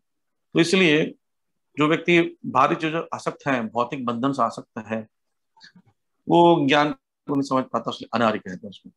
तो हम लोग सब अनार्य हैं, और एक कायरता है प्रकार की। क्या कायरता है? ज्यादातर कायरता का मतलब हम सोचते हैं डरना, पर डरना किसी चीज, संसार का सबसे बड़ा अच्छा कार्य क्या है? भक्ति। वो नहीं कर रहे हो तो उसको करने में डर रहे हो, दैट इज अनार्य, है ना। माया से डरना चाहिए, भक्ति से नहीं। जैसे हमें जब स्टूडेंट लाइफ में हम थे तो मोहन प्रभु जी बहुत अच्छा समझाते थे। बोलते थे, प्रभु जी जैसे हम लोग डर लगता है, ड्यूटी के बीच में जाते हैं कॉलेज में, और या कहीं पे जाते हैं तो ऐसा लगता है कि उनके बीच में तिलक ना लगाए, धोती कुर्ता ना पहने, बड़ा शर्म आता है। बोलते शर्म क्यों आता है? शर्म तो उनको आना चाहिए, वो लोग गलत कार्य करते हैं। बोलते हैं कि अच्छा बताओ, वो जब कॉलेज में आपका रैगिंग लेते थे या किसी का रैगिंग लेते हैं तो बोलते हैं ना, जाओ उस लड़की को प्रपोज करके आओ, हिम्मत है तो प्रपोज करके आओ, बोलते हैं ना कॉलेज में रैगिंग लेते हैं। तो बोला आप उनको बोलो हिम्मत है तो 4 बजे उठ के दिखाओ, हिम्मत है तो 16 माला करके दिखाओ, हिम्मत है तो मंगल आरती माँ के दिखाओ, हिम्मत है तो सिर मुड़वा को शिखा रख के दिखाओ। उनकी हिम्मत नहीं होगी तो वो लोग कायर है। असली कायर कौन है? जो भगवान को सरेंडर नहीं करता है, वो कायर है। क्योंकि भक्त बनना एक प्रकार संसार का सबसे सर्वोत्तम कार्य है। तो सर्वोत्तम कार्य करने में झुक रहा है, वो एक्चुअली अनार्य है, वो कायर व्यक्ति है ना। डिवोटीज क्या गट्स है, देखिए उनके डिवोटी के, है ना, लड़ जाते हैं सोसाइटी से, रिश्तेदारों से, माता पिता से। कई लोग, कई पत्नियां अपने पति से लड़ जाती हैं, पति अपने पत्नी से लड़ के आते हैं, जा रहा हूं मंदिर, मुझे रोक नहीं सकती तुम। ये है निडरता, ये आर्यम है ना। तो ये चीजों के इसलिए वो भगवान ऐसे बोल रहे हैं। आगे बोलेंगे ये कायरता का शब्द। अब देखिए अगले श्लोक से इस श्लोक का कनेक्शन क्या है? अनार्य शब्द से कनेक्शन है। अनार्य का मतलब होता है जो एक्ट नहीं करता है, अकॉर्डिंग नहीं करता है जैसा उसका पर्सनालिटी है, तो वो व्यक्ति वास्तव में कायर है। कायर व्यक्ति को यहाँ शुरू करेंगे क्लेब्यम से, और एकदम हर्टिंग वर्ड बोल रहे हैं, नपुंसकता। तुम नपुंसक हो, तुम तो क्षत्रिय होने लायक नहीं हो करके भगवान को बड़ा डिस्टर्ब करेंगे ताकि वो और कुछ बोले। तो अगले श्लोक में बोलना शुरू हो जाएंगे। तो विल रीड 3rd श्लोक का। हरे कृष्ण।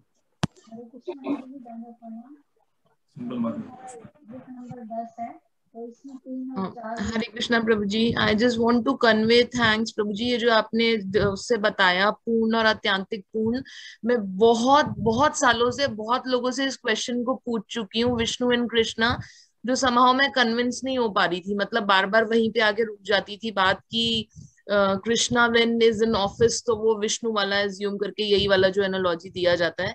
तो आज मुझे लगा कि मैं वाकई में कन्विंस हुई हूँ। Thank you for the same Prabhu ji, बहुत अच्छे से बताया आज ये आपने। जो सुनता हूँ मैंने कहीं पढ़ा था, ये जीव गोस्वामी मेंशन करते हैं परमात्मा संदर्भ में, तो उसमें पढ़ा था। थैंक यू प्रभु। ठीक है, किनका है अभी? हरे कृष्णा प्रभु जी, दंडवत प्रणाम। हाँ सत्यवती माता जी, थोड़ा आवाज कम आ रहा है, थोड़ा सा कम। हरे कृष्णा, आपका वो माइक थोड़ा पास करेंगे आप?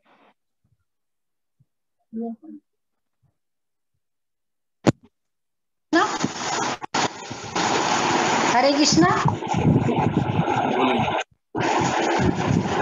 मुझे आवाज कम आ रहा है। आप अपने लगा लीजिए, हेडफोन ठीक था पर आपका माइक नहीं ठीक है, अब आ रही है प्रभु जी। हमारा जैसे ग्रुप नंबर 10 है तो उसमें श्लोक नंबर 3 और 4 को प्रस्तुत करना है। तो 3 मैं बोल रही हूँ और 4 नंबर हेमराज प्रभु जी बोलेंगे। तो 3 नंबर है, कैलव्यमास्मागमा पार्थना एतत्त्वयि उपपद्यते शत्रुं हृदय दौर्बल्यं त्यक्त्वा उत्तिष्ठ परं तप। इसमें कह रहे हैं, हे प्रथा पुत्र, इस हीन नपुंसकता को प्राप्त मत हो, यह तुम्हें शोभा नहीं देती। यह शत्रुओं के दमन करता, हृदय की क्षुद्र दुर्बलता को त्याग कर युद्ध के लिए खड़े हो। तो हम जैसा कि हम इन श्लोकों में देख रहे हैं कि अर्जुन को भगवान एक मित्र के रूप में डांट रहे हैं, और जो ये डांट भी है अर्जुन के भले के लिए है, क्योंकि अभी तक वो गुरु के उन्होंने उनको स्वीकार नहीं किया। जब गुरु डांटते हैं तो वो हमें आध्यात्मिक तौर पे डांटते हैं। तो इसमें फिलॉसफी ये बता रहे हैं कि यदि क्षत्रिय पुत्र लड़ने से मना करता है तो वह नाम का क्षत्रिय है, और यदि ब्राह्मण पुत्र अपवित्र कार्य करता है तो वह नाम का ब्राह्मण है। तो इसमें बता रहे हैं कि भगवान अर्जुन को पार्थ होने का स्मरण करवा रहे हैं कि जैसे उनकी पृथा है, जो उनकी बुआ है, उनका पुत्र का नाम पार्थ है, जो कि एक क्षत्रियाणी है, और कह रहे हैं कि तुम एक क्षत्रिय हो, और क्षत्रिय का धर्म क्या है? युद्ध करना। और अर्जुन अब युद्ध में अनार्य जैसे कार्य कर रहे हैं। जैसे अभी आपने प्रभु जी ने बताया कि जैसे भगवान कह रहे हैं कि विपक्ष के लोग यह नहीं बोलेंगे कि अर्जुन महान है, उसने हमारे ऊपर दया की है, लेकिन वह तुम पर हंसेंगे। देखो कायर को उसने धनुष बाण एक और रख दिया है। इससे ना तो तुम्हें स्वर्ग प्राप्त होगा और ना ही तुम्हारी आध्यात्मिक उन्नति होगी, बल्कि तुम्हारी बदनामी ही होगी। तो इस श्लोक में भगवान कह रहे हैं कि प्रथा पुत्र, तुम इस हीन नपुंसकता को प्राप्त मत हो, क्योंकि तुम स्वजनों के प्रति उदारता दिखाकर युद्ध भूमि को छोड़ रहे हो। यही विचार तुम्हें हृदय से दुर्बल कर रहे हैं। तुम यह सब विचार छोड़कर साहसी होकर युद्ध करो। तुम शास्त्रों को ना मानकर अपने मन के अनुसार चल रहे हो, इससे तुम्हारी कीर्ति फैलने वाली नहीं है। तो इसमें हम एक उदाहरण के द्वारा समझ सकते हैं कि जैसे जो कोई आतताई होता है उस पर हमें दया नहीं दिखानी चाहिए, तो उसको सही समय पर सही दिशा के लिए हमें उसे दंड देना चाहिए। अगर वो दंड नहीं देंगे उसको तो वो क्या होगा, वो अधर्मी हो जाएगा, और अधर्म फैलता ही चला जाएगा, जो बाद में आउट ऑफ कंट्रोल हो जाता है। तो हर इंसान को अपना कर्तव्य निभाना चाहिए, चाहे ब्राह्मण हो तो ब्राह्मण कर्म और क्षत्रिय को क्षत्रिय कर्म करना चाहिए। तो इसमें एनालॉजी ये बता रहे हैं कि एक क्षत्रिय तथा ब्राह्मण अपने पिता के अयोग्य पुत्र होते हैं, अतः कृष्ण यह नहीं चाहते कि अर्जुन अयोग्य क्षत्रिय पुत्र कहलाएं। तो ये एनालॉजी हो गई है। तो इसमें हमारा एप्लीकेशन ये है कि अर्जुन जैसे मोह के कारण युद्ध नहीं करना चाह रहे थे, तो मेरा ये प्रयास रहेगा कि मैं भगवान के प्रति आसक्ति ज्यादा से ज्यादा बढ़ाऊं और मैं इस मोह को दूर कर पाऊं। हरे कृष्ण। हरे कृष्ण प्रभु जी। मेरा श्लोक नंबर 4 है प्रभु जी। अर्जुन उवाच कथम भीष्मं संख्ये द्रोणं च मधुसूदन इषुभिः प्रत्ययोक्ष्यामि पूजः वरिशोदन। जिसका अर्थ है, अर्जुन ने कहा, हे शत्रुहंता, हे मधुसूदन, मैं युद्ध भूमि में किस तरह भीष्म तथा द्रोणा जैसे पूजनीय व्यक्तियों पर उलटकर बाण चलाऊंगा। तात्पर्य शिलप्पाजी द्वारा, भीष्म पितामह तथा द्रोणाचार्य जैसे सम्माननीय व्यक्ति सदैव पूजनीय हैं। यदि वह आक्रमण भी करे तो उन पर उलटकर आक्रमण नहीं करना चाहिए। यह सामान्य शिष्टाचार है कि गुरुजन से व्यग युद्ध भी ना किया जाए, यहाँ तक कि यदि कभी वह रुक्ष व्यवहार करें तो भी उनके साथ रुक्ष व्यवहार ना किया जाए। तो फिर भला अर्जुन उन पर बाण कैसे छोड़ सकता था? क्या कृष्ण कभी अपने पितामह नाना उग्रसेन या अपने आचार्य संदीपनी मुनि पर हाथ चला सकते थे? अर्जुन ने कृष्ण के समक्ष यह कुछ तर्क प्रस्तुत करे। प्रभु जी, इसमें एनालॉजी है, यहाँ पर बताते हैं कि यह सामान्य शिष्टाचार होता है कि जो गुरुजन होते हैं, अगर उनके साथ वेग युद्ध भी होता है तो हमें कभी भी उनके साथ वेग युद्ध नहीं करना चाहिए। और यहाँ तक कि यदि वे कभी हमसे रुष्ट व्यवहार भी करते हैं तो हमें उनके साथ रुष्ट व्यवहार नहीं करना चाहिए। और यहाँ पर एनालॉजी ये है, अर्जुन भगवान श्री कृष्ण को बताते हैं कि क्या आप अपने नाना उग्रसेन या आचार्य संदीपनि मुनि पर हाथ चला सकते हैं, तो आप मेरे को मतलब ऐसे क्यों कह रहे हैं कि मैं भीष्म पितामह और द्रोणाचार्य जो मेरे लिए पूजनीय है मैं उन पर आक्रमण करूं। मुझे यहाँ पर प्रैक्टिकल एप्लीकेशन ये हो सकता है कि मैं चाहूंगा कि जो भी मेरे पूजनीय गुरुजन होते हैं, अगर वे मेरे साथ कभी भी गलत व्यवहार करते हैं, कभी भी रुष्ट व्यवहार करते हैं, तो मैं उनके साथ कभी भी रुष्ट व्यवहार न करूं, क्योंकि उनकी कहीं ना कहीं रुष्ट व्यवहार में मेरे लिए अच्छा छुपा होता है। तो यही प्रभु जी यहाँ पर प्रैक्टिकल एप्लीकेशन है। हरे कृष्णा।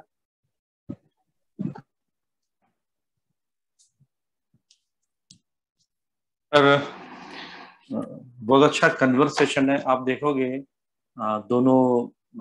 दोनों कृष्ण और अर्जुन एक दूसरे को जो संबोधित कर रहे हैं वो इनडायरेक्ट कमेंट्स कर रहे हैं, इनडायरेक्ट बातें बोले जा रहे हैं ताकि और ज्यादा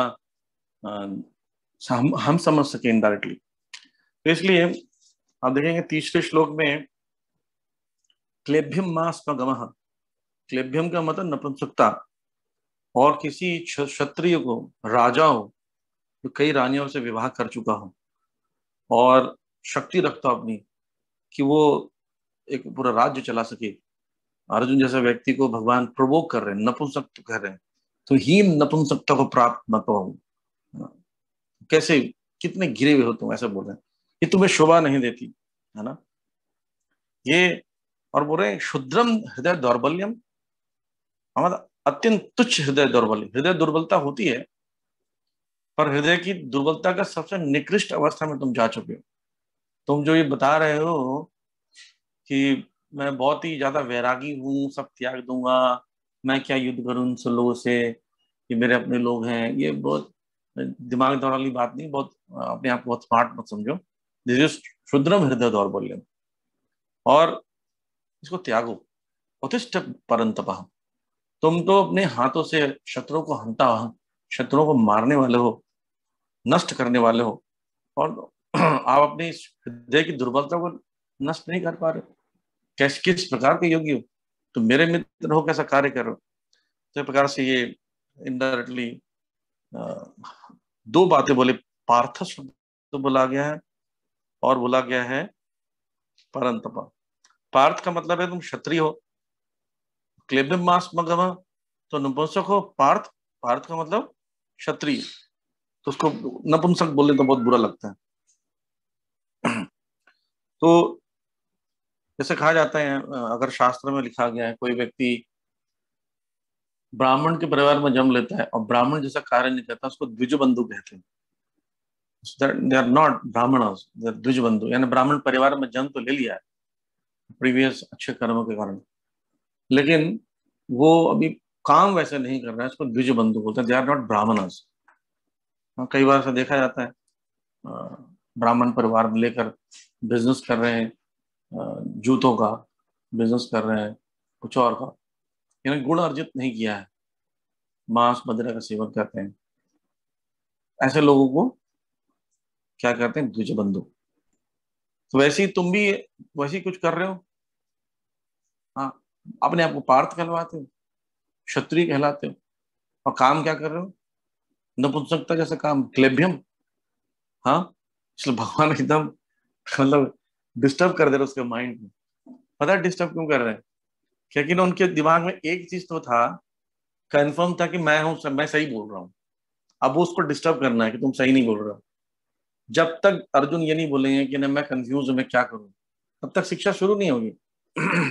देखिए, आप किसी को शिक्षा कब देते हो, है ना, तो मम्मी जाती है बच्चों को लेकर कि देखिए टीचर जी, ये हमारा बच्चा है ना, ठीक से पढ़ता नहीं, जरा पढ़ाइए, तब पढ़ाई होती है। नहीं, हमारा बच्चा सही है, जो हमारा बच्चा करता सही करता, तुम गलत पढ़ाते हो तो टीचर क्या पढ़ाए। तो ऐसे ही जब तक स्टूडेंट को फीलिंग ना होने लगे कि आई नीड सम डायरेक्शन, उपदेश चाहिए, तब तो उपदेश देने वाला बहुत कुछ जानता नहीं देगा।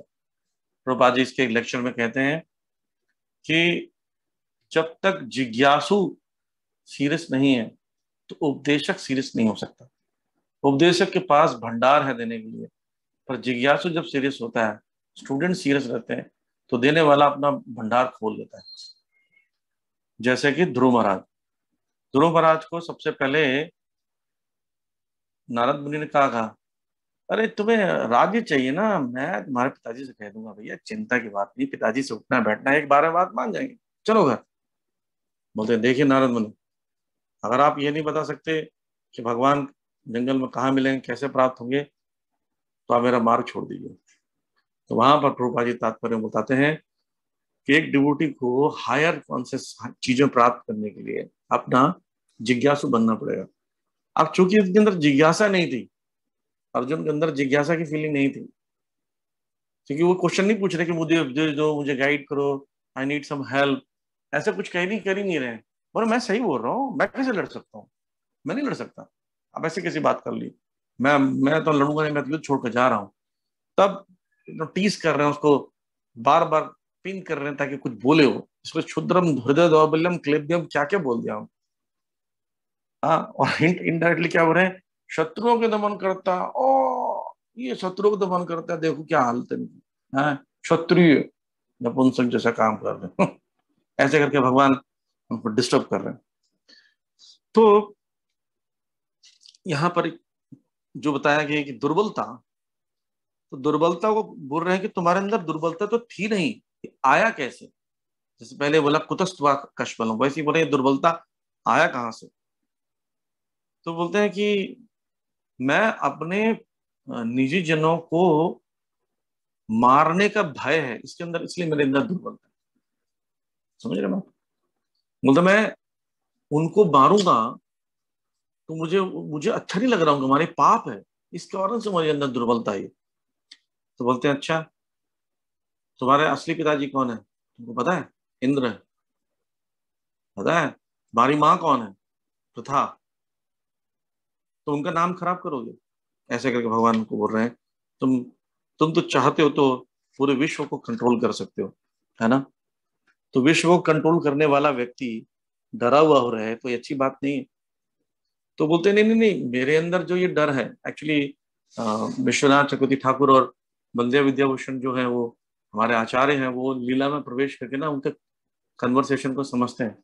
तो वैसे ही उनका अर्जुन के बातों क्या बोल रहे हैं वो समझ के हमको परपोर्ट में बताते हैं, या भगवान क्या सोच के बोल रही है हमको बता देते हैं, अदरवाइज हम समझ नहीं पाएंगे।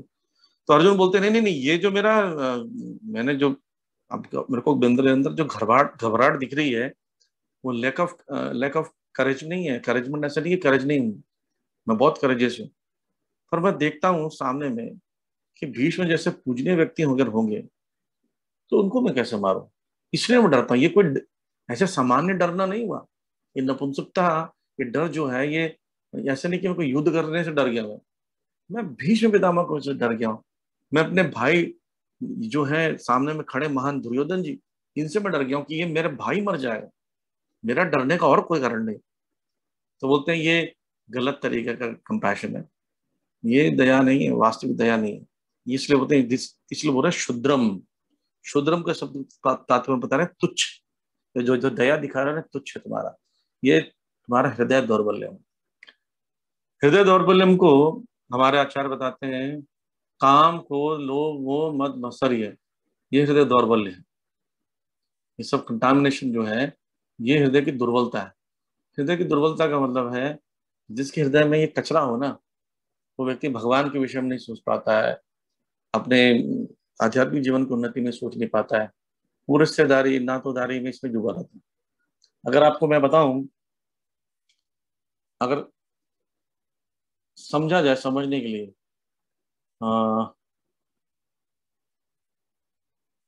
एक मैं चाहता हूं आपको स्क्रीन व्हाइट बोर्ड ये ओपन किया है आपने प्रभु जी, माता जी स्क्रीन शेयर ओपन कीजिए।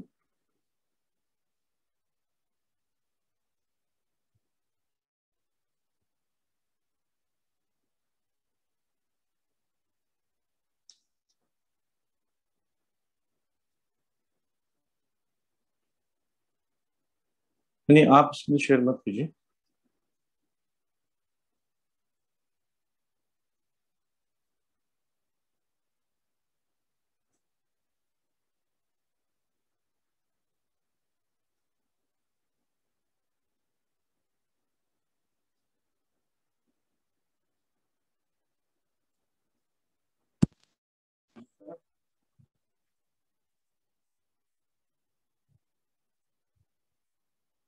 हरे कृष्णा।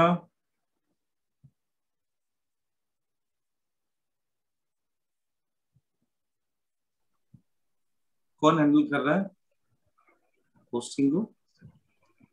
माधव प्रभु जी।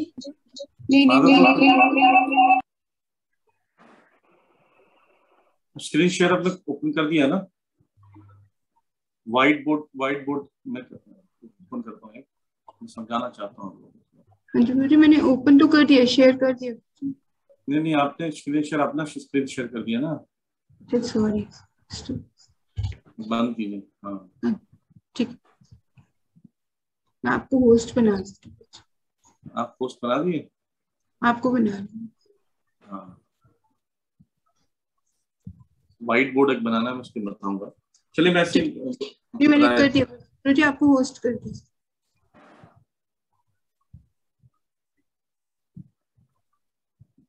व्हाइट बोर्ड क्यों नहीं आ रहा इसमें?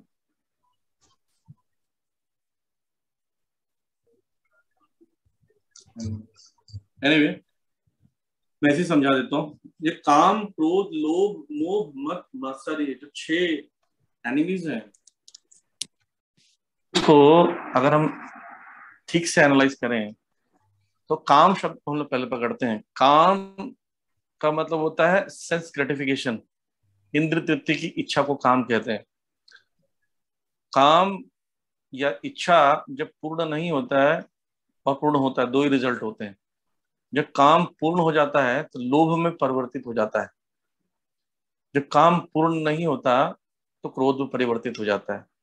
यानी काम के आने पर 2 रिजल्ट होंगे, क्रोध और लोभ। आप देखते हैं, मान लीजिए आपको करोड़ों रुपए की आवश्यकता है, मन करता है, इच्छा है करोड़पति बन जाओ। करोड़पति बन गए तब अरबपति बनने की इच्छा होगी, दैट इज कॉल्ड लोभ, है ना? डिजायर मीन्स काम, मोर डिजायर मीन्स लोभ। लेकिन जब डिजायर फुलफिल नहीं होता है तो क्रोध आता है। करोड़पति बनना चाहे, नहीं बन गए तो फ्रस्ट्रेशन होगा, क्रोध आएगा।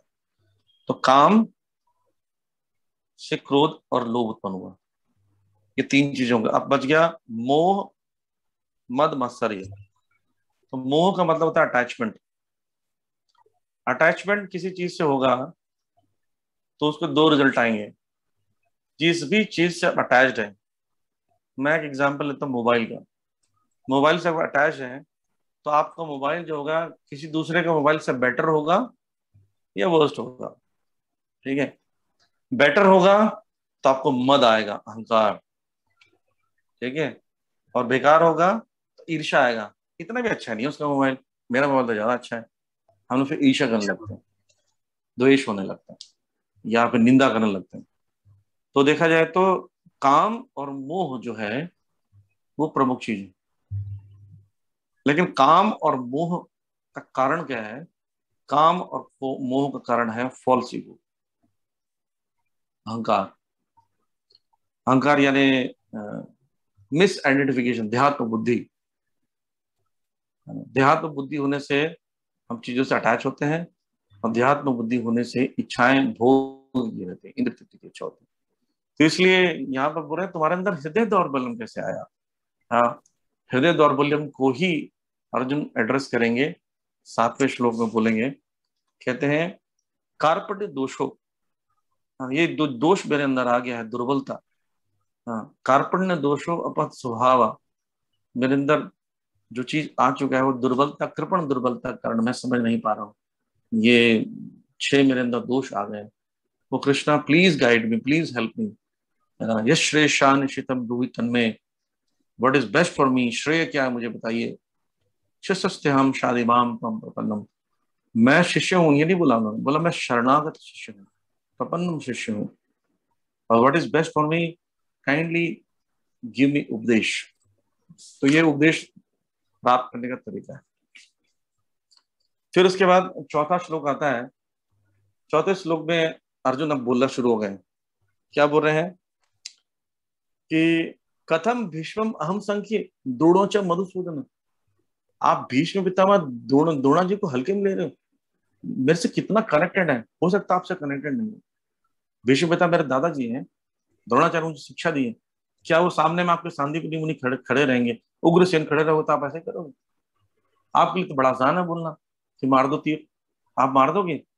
आपको तो अरिसूदन बोला गया है, आपको संदीपनी सूदन नहीं बोला गया है, आपको आपके उग्रसेन सूदन नहीं बोला गया, अरिसूदन बोला गया, इसलिए इनडायरेक्टली हिंट कर रहे हैं।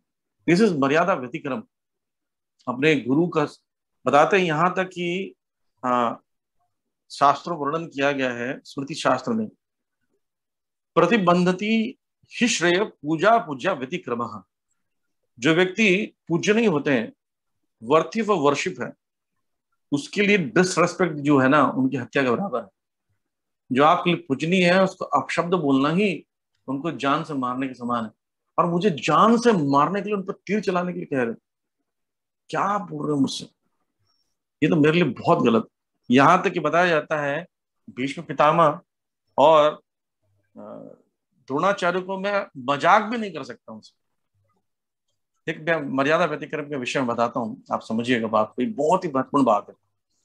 क्योंकि कालांतर में समय के बीतने के साथ एक डिसाइपल या एक स्टूडेंट जो होता है अपने गुरु या शिक्षक के साथ दुर्व्यवहार कर सकता है जब वो फ्रैंक हो जाता है। कैसे? जैसे मान लीजिए, मैं एग्जांपल लेता हूँ, गुरु महाराज आए और आपके नाक को पकड़े हैं, कैसे हो? तो आप गुरु जी के नाक पकड़ के नहीं बोल सकते हैं ठीक हूं, ऐसे नहीं बोल सकते, राइट? गुरु जी आपसे मजाक कर सकते हैं, शिक्षक आपसे मजाक कर सकता है, लेकिन आप उत्तर भी मजाक में दे नहीं सकते। उत्तर भी मजाक में देने पर एक प्रकार से उन पर तीर चलाने के ऊपर है। 6 शिष्य के जो अवगुण होते हैं उसमें एक अवगुण यही होता है कि वो व्यक्ति क्या करता है, गुरु का अपमान कर लेता है, मजाक कर लेता है या हल्के में लेता है। तो यही इसलिए बोल रहे हैं कि आप मुझे ये क्या करवा रहे हो, है ना?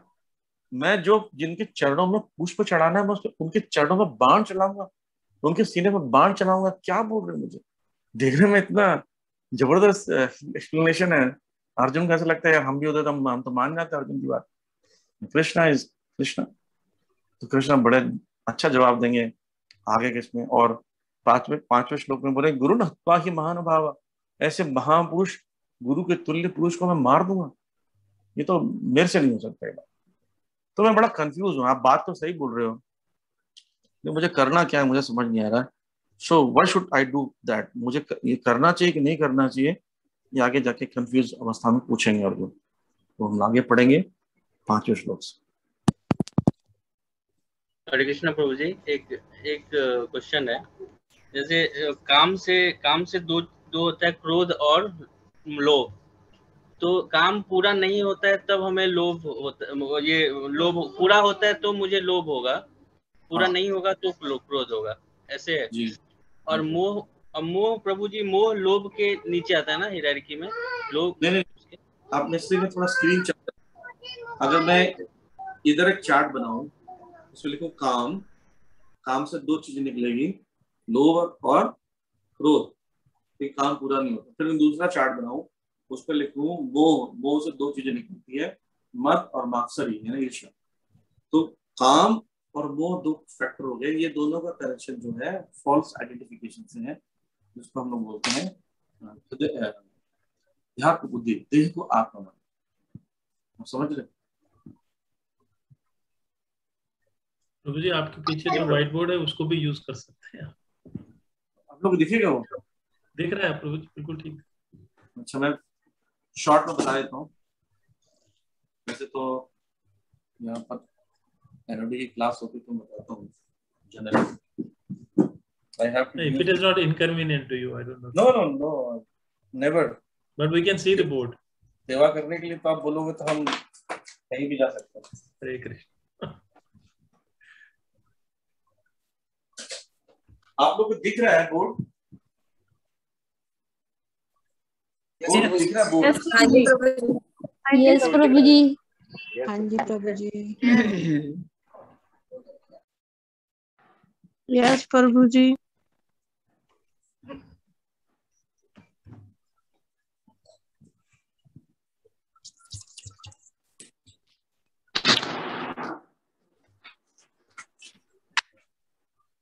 आवाज आ रही है मेरी क्लियर?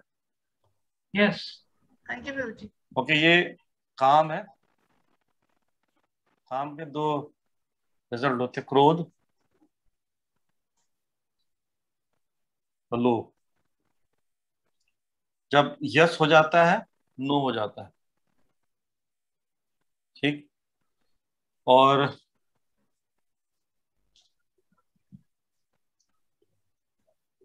दिख रहा है ना आप लोगों को? हाँ जी सर।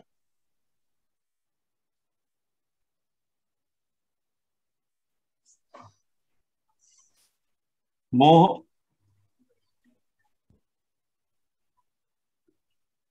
मोह में क्या होता है?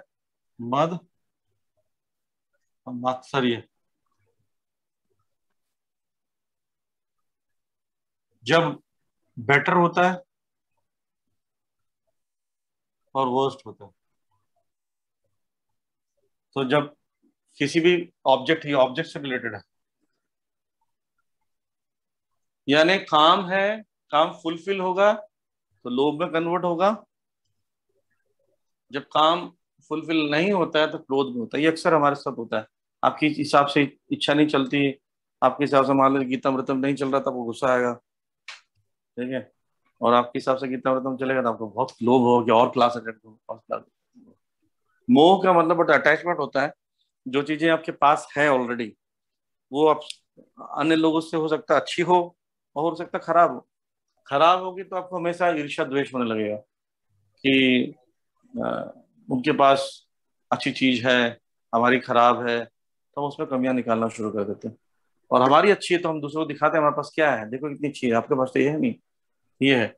लेकिन इसका दोनों काम, यानी इंद्रिय तृप्ति और मोह मतलब अटैचमेंट, दोनों का जो गोल, वो किसको बोलते हैं? देहात्म बुद्धि।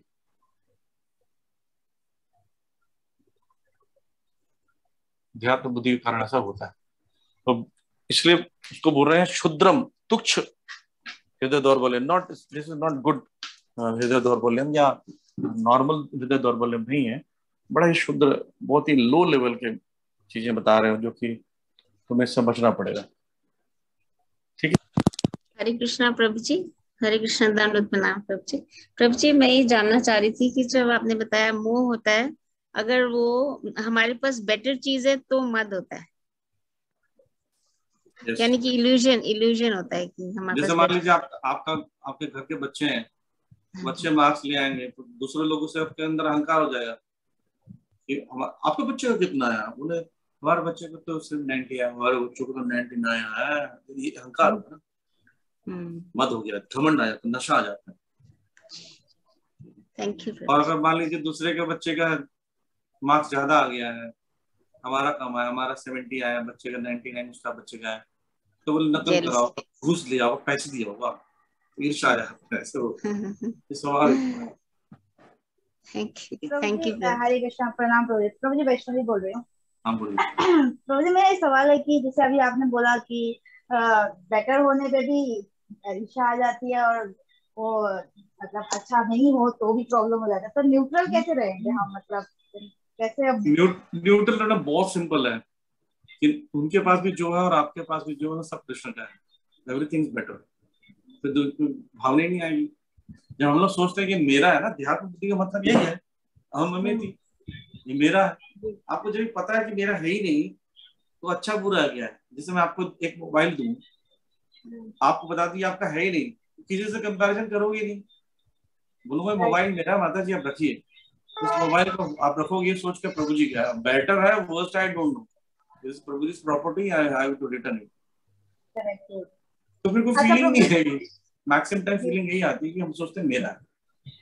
जी बोलिए। ये एनालॉजी कैसे समझ में आ गया प्रभु जी? मैं अभी ये पूछ रही थी मैं कि अगर somehow or other ये हमारे थियोरिटिकल अंडरस्टैंडिंग है कि हाँ सब कुछ कृष्ण का है, मेरा कुछ भी नहीं है, बट सटल लेवल पे कभी ना कभी हम इसे अपने से रिलेट करते हैं। अगर ये थॉट्स आ रही है, इसका मतलब हम देहात्म बुद्धि में है, ये कहना चाह रहे हैं? Yes yes. और प्रभु जी, अगर संतोष हो तो भी तो नहीं आएगा ये मद मत्सर? नहीं, संतोष दो प्रकार का होता है। एक संतोष जो होता है, वो संतोष जो होता है सतोगुण के कारण आता है। वो सतोगुण के संतोष लाभकारी नहीं है क्योंकि आपको बढ़ने नहीं देता। दूसरा संतोष जो होता है वो भक्ति कारण आता है। ये सब भगवान का है। ये जो संतोष है ना, ये हायर कि मुझे इसकी आवश्यकता नहीं है, मैं सेटिस्फाइड हूँ। ये भी अटैचमेंट है कि सत्वगुण में भी अटैचमेंट होता है, तो ये भी बहुत अच्छा नहीं माना जाता। इसलिए कभी कभी देखते हैं कई बहुत अच्छे लोग हैं, भक्त नहीं है पर अच्छे लोग हैं, वो संतोष होके आराम से ऐसे प्रयास नहीं करते, तो संतोष ठीक नहीं है। अच्छा, इसमें जब आप भगवान की भक्ति करते हो तो उसमें संतोष से ज्यादा इंपॉर्टेंट लौल्यम प्रकट हो जाता है भगवान को प्राप्त करने का। सब कुछ भगवान का है और भगवान को समर्पण करना है, ये भावना जब जागृत हो जाती है तो वो संतोष वाला फैक्टर से ऊपर आ जाते हैं। हाँ, लौल्यम अपि एकलम मूल्यम, कि अब मुझे हर चीज भगवान की सेवा में लगाना है, हर चीज को जोड़ना कृष्ण से, दिया जाता है। संतोष नहीं होता फिर मुझे ये भी छुड़िया, ये भी देना भगवान को, सब कुछ समर्पण करना है। मैं अपनी बुद्धि नहीं कर पा रही हूँ, मैं अपना माइंड नहीं कर पा रही हूँ, मैं स्पिरिट नहीं कर पा रही हूँ, ऐसा फीलिंग आने लगता है। वो आपको ना बहुत आनंद देता है, बहुत प्योर करता है। पर संतोष जो होता है, ये सतोगुण संतोष होता है ना, उससे प्रयास भी छोड़ देता है। ठीक है, जितना भक्ति चल रहा है ठीक है, या क्या करना, अब ज्यादा जान के क्या करेंगे। एक महाराज जी ने मुझे कहा कि इतना सारा नॉलेज लेके क्या करना है जब सेवा ही करना है। कई लोग ऐसे बोलते हैं, इतना डीप नॉलेज की जरूरत क्या है, इतना भागवतम में second canto, third canto, 11th canto, इतना deep knowledge, what is the use. अरे बाबा, जब आप किसी से प्रेम करोगे ना तो उसके फाइल का चप्पा भी छान मारते हो, सब यूज लगता है। प्रेम होने के बाद ना उस व्यक्ति के, अच्छा आप पहली बार आपको कौन सा फेवरेट चीज पसंद है, आपने क्या खाया, आप क्या पसंद है, कितना सारा डिटेल जानते हैं। मतलब इतना क्या डिटेल, मुझसे सिर्फ प्रेम करो। बोले नहीं, प्रेम करने तब वांट टू नो मोर, उसमें सेटिस्फेक्शन नहीं होगा। तो ये जो स्पिरिचुअल सेटिस्फेक्शन जो होता है वो बहुत शरीर को चलाने वाला सेटिस्फेक्शन है। और मटेरियल सेटिस्फेक्शन क्या बोलता है, मुझे चाहिए नहीं पर मैं ऐसे ठीक हूँ, कुछ और नहीं करना चाहता, तो वो सेटिस्फेक्शन रोक देता है सतोगुण वाला। पर दिव्य गुण जो होता है वो तो मुझे नहीं चाहिए, पर आप मुझे जितना भी देना चाहो ना भगवान के लिए वो दे दो। जैसे प्रभुपाद जी के पास एक बार एक व्यक्ति आया जो मौनी बाबा था, तो प्रभुपाद जी से आके बोले कि प्रभुपाद, एक मौनी बाबा आया है हरिद्वार में, वो कुछ बोलता नहीं है। तो प्रभुपाद जी बोलते हैं कि उसको भगवान ने मुंह दिया तो बोलता क्यों नहीं। बोलते प्रभुपाद जी, वो कितने 14 साल से नहीं बोला है। बोलते हैं प्रभुपाद जी, बोलते हैं भगवान ने बोलने की शक्ति क्यों दी थी, बोलने की शक्ति दी तो भगवान को बोलना चाहिए। तो बोलते हैं प्रभुपाद, लेकिन उसको पैसे देने से लेता नहीं है, बिल्कुल 1 रुपये भी छूता नहीं, कई पैसे पड़े उसके सामने। प्रभुपाद जी बोलते हैं बैग लेके जाओ, सारा भर के लाओ, मैं कृष्ण की सेवा में लगा दूंगा। तो प्रभुपाद जी संतुष्ट नहीं है ऐसे चीज से। प्रभुपाद जी बोलते हैं सब कुछ दो मुझे, पूरे संसार का धन दो, I will spend all the money for Krishna. ये होना चाहिए। हरे कृष्ण प्रभु जी। प्रभु जी अभी आप बता रहे थे शिष्यों के 6 गुण होते हैं, क्या क्या होते हैं प्रभु जी? एक नया टॉपिक हो जाएगा, आप इसको नोट करके रखिएगा, कभी ज्यादा समय हो तो बताऊं। हरे कृष्ण प्रभु जी। हाँ प्रभु जी, जैसे कि आपने बताया कि संतोष अगर किसी को होगा, जैसे कि न्यूट्रल वो हुआ, तो वो उसका तो फॉल डाउन होने का है कि मतलब चांसेस है कि वो कभी हो सकता है कि असंतोष आ सकता है, क्योंकि अगर भक्ति भाव में नहीं, भौतिक संसार का असंतोष भी हो सकता है। आज संतोष है, जैसे आप 4 गुलाब जामुन खाने के बाद क्या बोलते हैं, नहीं प्रभु जी आपको गुलाब नहीं चाहिए, लेकिन कल चाहिए। तो बोलते भोग त्याग, भोग त्याग के बीच का जो संतोष होता है वो उतना लाभकारी नहीं है, क्योंकि वो जो लाभ, जो संतोष आ रहा है वो अभी भोग कर लिया इसलिए आ रहा है, कभी ऐसे भी होता है कि अब नहीं चाहिए, मन भर गया है। और भौतिक संतोष जो होता है वो कभी कभी आपके अंदर जो अनर्थ छुपे हैं, जो डिजायर्स हैं, उसके अकॉर्डिंगली नहीं मिला है, तब भी संतोष हो जाता है। जैसे मान लीजिए आपको अभी जो आपके लाइफ में जो हो रहा तो आप अचंभित कर देने वाला, आपको हिला देने वाला अगर विषय वस्तु आ गया ना, तो संतोष ब्रेक हो जाएगा। जैसे बोलोगे कि फिर बोलेगा जी 100 रुपए पड़ा है, देखो, नहीं क्या करना 100 रुपए वहां, बोले 1 करोड़ रुपए पड़ा है, तो मुझे देखो देखते 1 करोड़, 1 करोड़ पड़ा है, क्योंकि 1 करोड़ आपकी बड़ी चीज है। लेकिन जब स्पिरिचुअली कंटेंट होंगे ना तो क्या करेंगे, 1 करोड़ को उठाएंगे जो कृष्ण की सेवा लगा। अपने लिए नहीं, मुझे मुझे कुछ चाहिए, I am satisfied, Krishna satisfied, I am satisfied.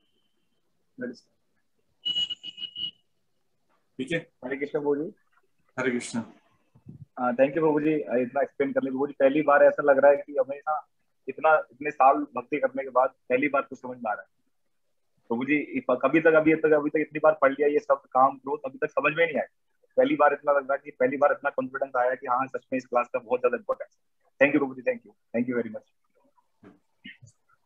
प्रभु जी एक मेरा क्वेश्चन था कि जो मत्सर्य है, ईर्ष्या जो आती है, ये मतलब इक्वल्स के साथ ही ज्यादा क्यों आती है? ये बड़े मतलब मेरे को ईर्ष्या अंबानी से नहीं होती, मेरे को ईर्ष्या, लेकिन इक्वल से ईर्ष्या का भाव क्यों आता है? मतलब ये इक्वल से ईर्ष्या इसलिए आता है क्योंकि उसी से इजी है कंपटीशन करना, जिससे कंपटीशन करना आसान है उसी के बारे में सोचोगे और ज्यादा समय भी बिताते हो।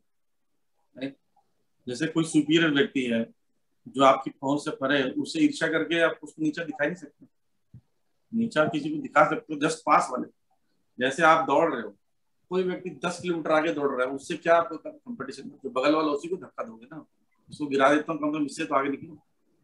आप जब आगे निकल जाओगे धक्का देकर तो अपने जस्ट आगे वाले को धक्का दोगे। जब आप मैनेजर होते हो ऑफिस में तो मैनेजर के प्रति ईर्ष्या करते हो, मैनेजर इसे क्या है, तो बस ऐसे चापलूसी करके मैनेजर कुछ आता नहीं।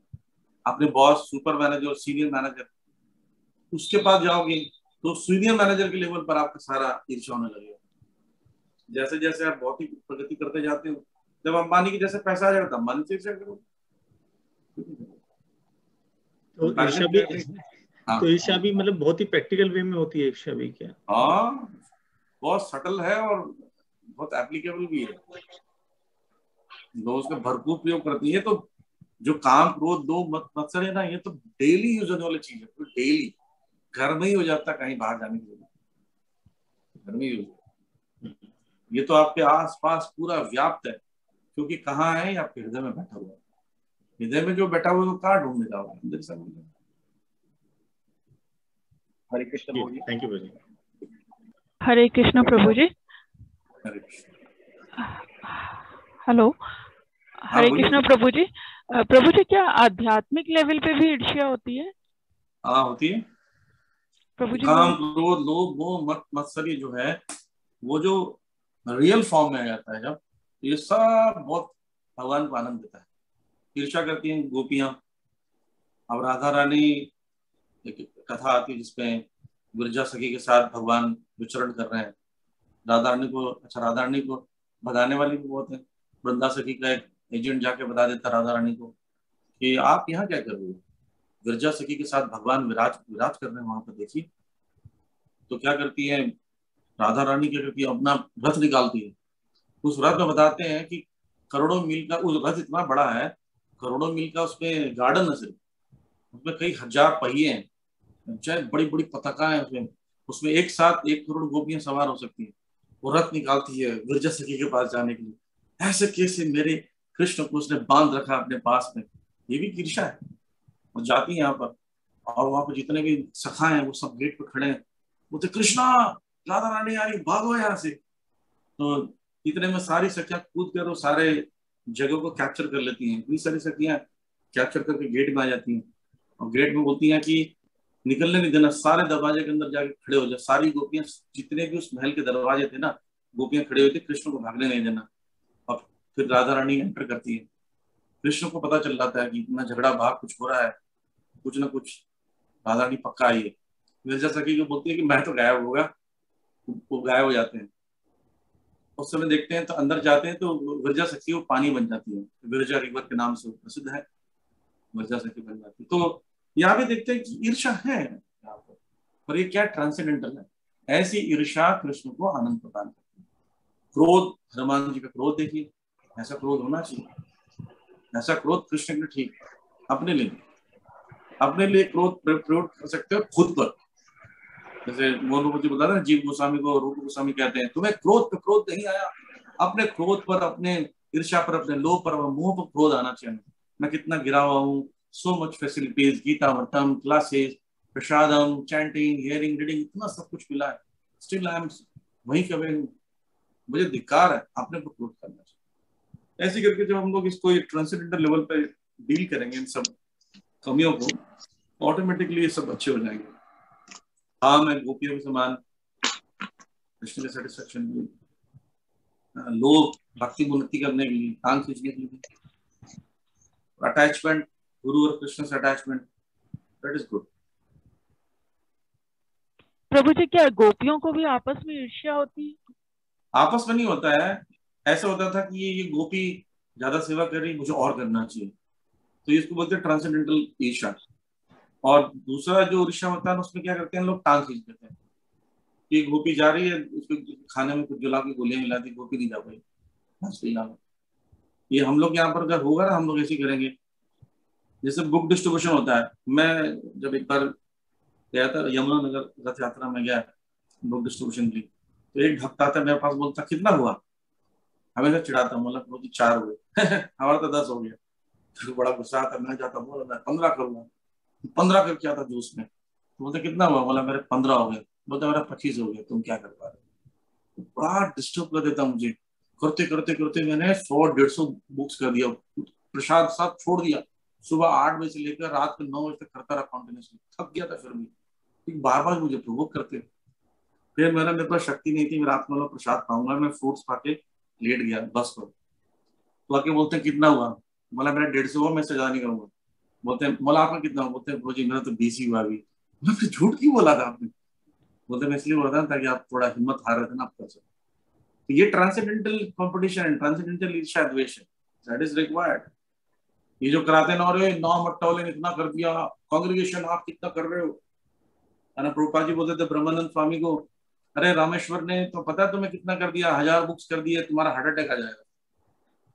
That competition is good, transcendental. ऐसे गोपियों में भी होता था। हरे कृष्णा प्रभु जी, अगर हम हरे कृष्णा प्रभु जी, मेरा प्रश्न है कि अगर हम ये देखते हैं कि सामने वाला 64 राउंड कर रहा है और हम 16 राउंड कर रहे हैं, तो ये कंपटीशन पॉजिटिव है या नहीं? नहीं, आप भी 64 करो अगर आपको समय मिलता है। हम ऐसा नहीं कि उसकी भीड़ में ये हेल्दी कंपटीशन है। नहीं, कंपटीशन इज गुड। कंपटीशन में उनको नीचे झुकाना है, दैट इज बैड। कंपटीशन में हम भी आगे भक्ति करें, ऐसे नहीं उस माता जी इसको मैं दिखा दूं कि मैं भी 64 करती हूँ, ये ठीक नहीं है। ये ठीक नहीं है। क्या दिखाना जैसे है? वो कर रही तो कि हमें भी करना चाहिए, हम कम कर रहे हैं, देखो वो तो कर रहे हैं टाइम निकाल के, ये अच्छी भावना आश्रम में रह के वो भी कर रही, तो हम क्यों नहीं कर पा रहे? यस, ये अच्छी भावना, ये बुरी नहीं है, ये बुरा नहीं है। अब आपको मन ही मन में खोसे जा रहे हो, पता नहीं माला तो हो सकता कि 108 हो ही ना, 50 ही माला मन का उसमें उसी कर लेती हो, पूरा मंत्र तो ना बोलती होगी। ऐसा जो मन में भावना आ रहा है दैट इज बैड। और आप सोचते हो वो 64 कर सकते हो, मैं क्यों नहीं कर सकती? ये भी एक प्रकार की ईर्ष्या है, पर ये अच्छा ईर्ष्या है। तो ट्रांसेंडेंटल का। थैंक यू प्रभु जी। हरे कृष्ण प्रभु जी। हरे कृष्णा। बोलिए। हाँ प्रभु जी, जो सेंस ग्रेटिफिकेशन है, ये इसको हम कैसे समझे कि ये स्पिरिचुअल कैसे हो सकती है? सेंस ग्रेटिफिकेशन का मतलब जब अपने इंद्रियों की तुष्टि के लिए कार्य कर रहे हैं, सेटिस्फेक्शन के लिए काम कर रहे हैं। जैसे अभी हमारा जो हम प्रसाद ग्रहण करते हैं ना, वो मिश्रित है, उसमें थोड़ा भक्ति भी है और थोड़ा इंद्रिय तृप्ति भी है। लगाते तो भगवान को भोग है, पर पूरा प्लान रहता खाएंगे हम ही। अब थाली जब सामने आता है तो महाप्रसाद गोविंद का मीनिंग याद नहीं होता है। महाप्रसाद गोविंदे खाओ पियो आनंदे हरि बोल, ऐसे ग्रहण कर लेते हैं लोग। या कई लोग बोल ही नहीं पाते हैं, मुंह में इतना पानी आता है उसके, महाप्रसाद गोविंदे बोल ही नहीं पाते थे। तो एक्चुअली भोग की प्रवृत्ति हमारे अंदर थोड़ा मिश्रित है। प्योर डिवोशन होगा ना, कृष्ण को प्रसाद को देख के आंसू आ जाएगा। वो Krishna you are so great कि आप मुझे प्रसाद दे रहे हो। सोचो मैं इस लायक नहीं हूँ, मैं तो इतना पापी हूँ कि मुझे प्रसाद नहीं मिल रहा, और आप मुझे प्रसाद दे रहे हो, thank you Krishna, thank you, वैसे बोलेगा, रोएगा। हमारे अंदर कभी नहीं आएगा प्रसाद को देख के टूट पड़ते हैं। अच्छा कभी कभी होता है प्रसाद ग्रहण करना शुरू कर दिया, तब कोई महाप्रसाद बोलता तो याद होता है, ऐसा होता है ना, तो खाते खाते रुक जाता है, तो छुपा लेता है हाथ के पीछे से, महाप्रसाद महाप्रसाद गोविंद नाम उड़वे से बोलने लगता है। तो अभी जो भावना है वो नहीं, इसलिए इसको मिश्रित कहते हैं, मिश्रित भक्ति। Thank you thank you. ठीक है, समय हो गया आज तो 4 श्लोक हुआ आज। ओके, हरे कृष्णा। हरे 40 कृष्णा। के बराबर है प्रभु जी। हाँ प्रभु जी, आज 11 तारीख थी और हमारा ग्रुप भी 11 है और हमारे 5 और श्लोक 6 मिला के भी 11 होता था, लेकिन आज कॉम्बिनेशन टाइम मिला नहीं हमारा। धन्यवाद। आपने 11वीं इंद्रिय पर विजय पा लिया ना, मन पर। हरि बोल। आनंद शक्ति माता जी। हरे कृष्णा प्रभु जी। प्रभु जी, एक छोटा सा प्रश्न है कि भगवान राम के लिए जैसे आपने बताया ना कि 62.5 गुण हैं, तो वो जो भगवान जी के जो 4 में से हैं वो रूप माधुरी एक है और एक प्रेम माधुरी है और आधा क्या है, वो लीला माधुरी। लीला माधुरी, अच्छा, वो हाफ है, वेणु माधुरी नहीं है बस, है ना? वेणु माधुरी तो 1 पूरा चला गया। जी जी जी। लीला माधुरी में हाफ है कि भगवान भी लीला ही करते हैं, पर कृष्ण जैसा लीला कोई नहीं कर सकता। जी जी जी, ठीक है ठीक है ठीक। थैंक यू बहुत। Thank you. Hare Krishna. Thank you very much. Hare Krishna Hare Krishna Krishna. Hare Krishna Hare Krishna Prabhu ji, दंडवत प्रणाम। दंडवत प्रणाम प्रभु जी। हरे कृष्णा।